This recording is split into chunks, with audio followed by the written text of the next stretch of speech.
Hello! In this video I will show you how to perform hard reset through recovery mode on a TECNO Spark Go one. So you have to start by powering off your device.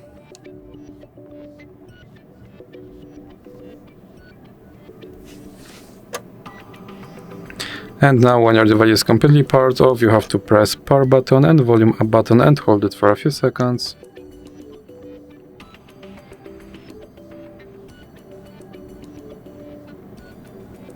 And you can let go of power button when you see your logo on your screen.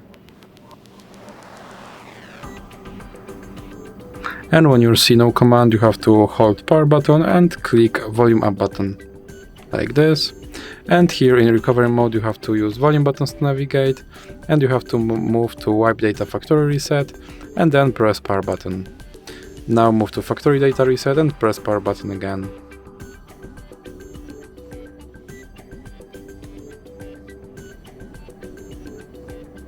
Now select Reboot System Now to go back to your Android system.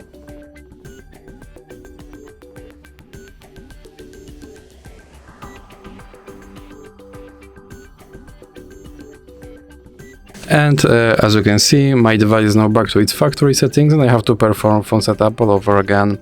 So that's it for this video. If you liked it, please remember to leave a like and subscribe.